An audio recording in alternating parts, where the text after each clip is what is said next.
Paso a la ponencia de Yankel Peralta García.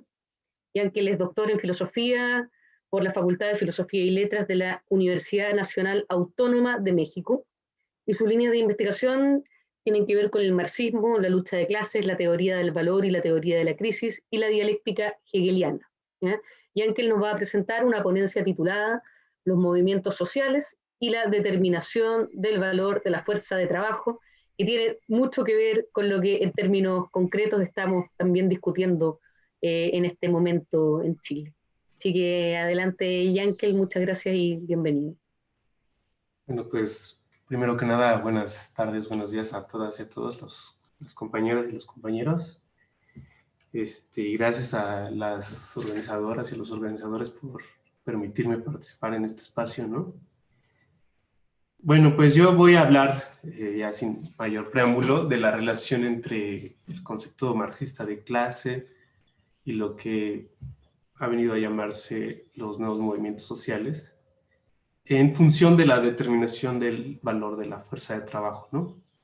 Pero por cuestiones exclusivamente de tiempo, me voy a limitar a hacerlo en un diálogo polémico con Chantal Mouffe y con Ernesto Laclau, desde el marxismo, en particular con el planteamiento que ellos hacen en su texto clásico de hegemonía y estrategia socialista, ¿no?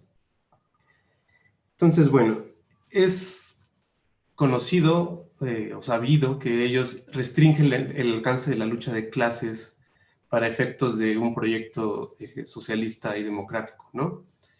Sin embargo, creo que esa restricción se basa en una interpretación, a mi juicio, tergiversada del concepto marxista de explotación, ¿no? Voy a volver sobre esto con más detalle, ¿sí? Pero habría dos tesis, digamos, ¿no? En las cuales se basa esta restricción. Una de ellas es que la lucha de clases no es, al menos según sus términos, no sería una lucha antagónica, por un lado, y en esa medida tampoco sería una lucha que pudiera servir de equivalente general para otros movimientos sociales, ¿no? Entonces lo que voy a intentar hacer es un poco contradecir estas dos tesis, ¿no? Y bueno, también haciendo énfasis en que la tergiversación del concepto de explotación se basa en que tienen una interpretación tecnicista y desarrollista de la noción de excedente productivo, ¿no? Esa noción en torno a la cual ellos entienden el concepto de explotación, o el fenómeno de la explotación, mejor dicho, ¿no? Y ese concepto de excedente es completamente ajeno a la terminología marxista, porque el marxismo reserva, ¿no?, el término más preciso de plusproducto, ¿no?, para el excedente que tiene lugar bajo condiciones de explotación. Pero bueno, regresaré a ellos con más detalle más adelante. Bueno, la primera pregunta es ¿por qué Mouffe y Laclau sostienen que la lucha de clases no es antagónica, ¿no? Ellos hacen, en primer lugar, una distinción entre el concepto de antagonismo respecto del concepto de oposición, ¿no? Entonces, para ellos, el concepto de oposición o una oposición es la acción recíproca entre dos agentes cuyo resultado es la anulación mutua de consecuencias predecibles, ¿no? Digamos, como en un juego de suma cero, ¿no? Digamos, dos fuerzas contrarias anulan sus efectos, pero la identidad de las fuerzas no queda en cuestión, ¿no? En cambio, el antagonismo es el efecto negativo que la acción de un agente ejerce sobre la identidad del otro, ¿no? Entonces, en el caso del antagonismo, si hay un efecto de disolución del otro agente, ¿no? Un ejemplo clásico de antagonismo sería la conversión de los pequeños propietarios en asalariados, en una población asalariada, merced a los procesos de acumulación originaria, ¿no? Como el paso del campesinado al proletariado, etc. Ese sería un ejemplo de antagonismo, ¿no?, donde el capitalismo niega la identidad social, digamos, de los pequeños propietarios y la transforma en otra cosa, ¿no? Ese sería un proceso antagónico.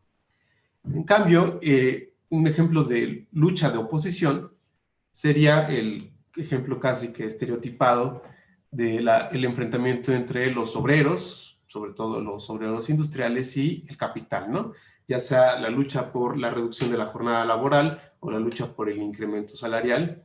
Es una lucha que se resuelve, digamos, o en última instancia significa o implica una lucha en torno a la distribución del producto del trabajo, ¿no? Es decir, la segmentación de ese producto entre lo que corresponde a los obreros y lo que resta como excedente explotado por la clase capitalista, ¿no? Entonces, esa lucha por la distribución no afecta como tal la identidad de los agentes, ¿no? Es decir, más bien solo se establece, solo es posible esa lucha porque existen capitalistas y porque existen obreros que están en relación, ¿no? Y en esa medida es que dicen que no es la lucha de clases entendida en ese sentido restringido, no es una lucha anticapitalista propiamente dicha y por lo tanto tampoco es una lucha antagonista, ¿no?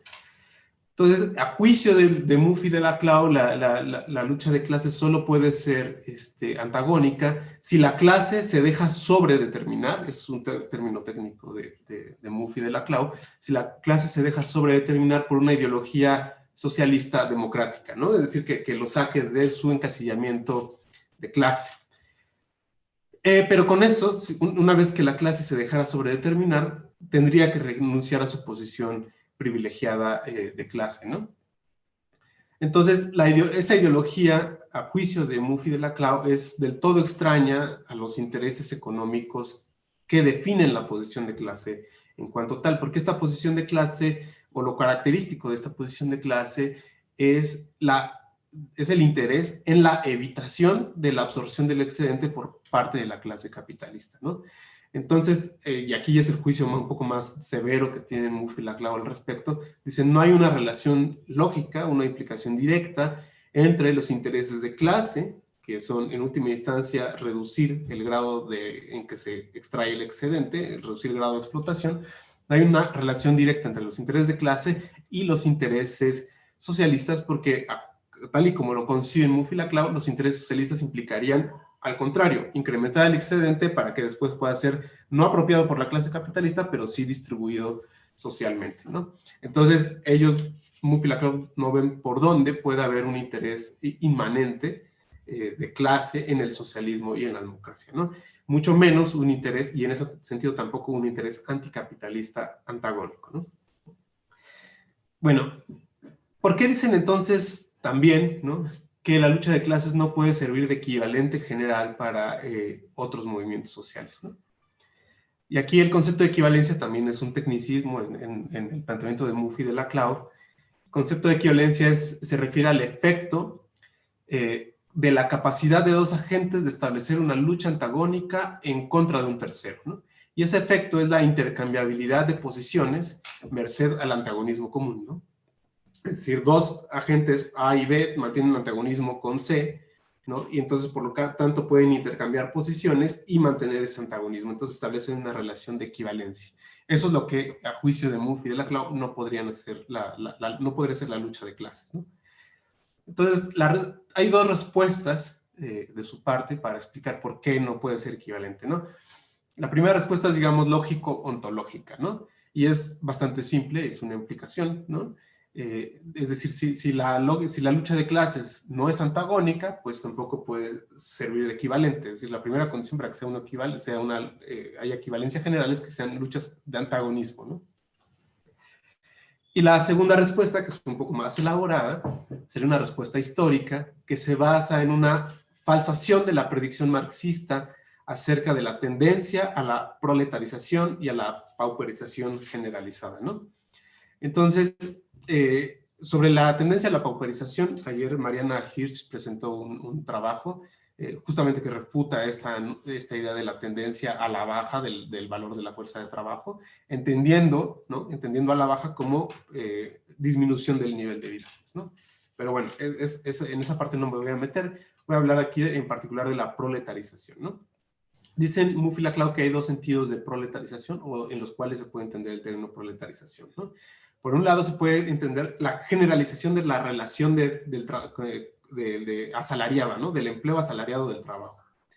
Y en segundo lugar se puede entender en un sentido más restringido como la masificación del trabajo o del empleo del trabajo industrial, ¿no? Y Muff y Laclau dicen que en el marxismo existe ese equívoco, nunca se sabe bien a qué se están refiriendo con proletarización, ¿no? Pero entonces, Muff y Laclau asumen el primer sentido, pero dicen que el segundo sentido, el del empleo masivo de trabajo industrial, quedaría desmentido por la misma diversificación de la población proletaria, es decir, por el hecho de que bajo el capitalismo contemporáneo habría una diversificación en la cualidad, en las cualidades o en los rasgos comunes de la población proletaria, ¿no? Es decir, habría muchísimos trabajadores empleados en los servicios, ¿no?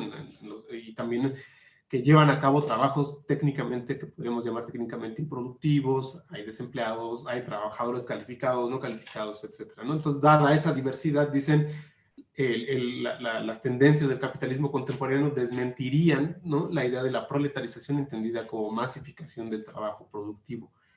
Bueno, pero, y esto hace aquí lo importante, ya estamos acercándonos al concepto de explotación, en la misma medida que quedaría desmentida esa tendencia, también quedaría negada la explotación como fenómeno económico distintivo de la relación entre proletariado y capital. Es decir, aun cuando aceptemos la generalización de la proletarización, en el sentido de la generación del trabajo asalariado, ¿no?, en la medida en que eso no implica la masificación del trabajo productivo, eso implicaría que, a juicio de Muff y Laclau, que no hay una generalización de la relación de explotación y, por lo tanto, no habría una generalización de la relación entre clases, ¿no? Entonces, aparecerían, en cambio, otras formas, otras relaciones de subordinación que podrían ser sede de antagonismos de otro tipo, es decir, antagonismos que no sean de clase, ¿no? Por ejemplo, la función de consumidores, los consumidores, las resistencias contra el control burocrático, los movimientos ciudadanos por el control social de la producción, etcétera, ¿no? Entonces, todas esas otras posiciones que tal vez tengan que ver con el hecho del trabajo asalariado, pero no tienen que ver con las posiciones de clase propiamente dichos, esas relaciones pueden ser sede de nuevos antagonismos, ¿no? Entonces, aquellas relaciones que son sede de antagonismos les denominan ellos relaciones de opresión, ¿no? Entonces, la tesis central, me quedan 5 minutos, voy a tratar de reducir lo más posible, pero bueno, la tesis central, la tesis crítica central de Muff y de Laclau es que la explotación, en ese sentido, no se yuxtapone con las relaciones de opresión, y por lo tanto, la lucha en contra de la explotación no puede hacer las veces de equivalente general, es decir, porque si la población, el pueblo puede sufrir opresión, no necesariamente sufre en la misma medida explotación, ¿no? Entonces, por eso es que rechazan la idea del equivalente. Me voy a tratar de apurar rápido, a ver si alcanzo a llegar a mis conclusiones, ¿no? Yo sostengo que sí puede ser antagónica la lucha de clases en los mismos términos en que lo plantean esta relación Muff y Laclau, ¿no?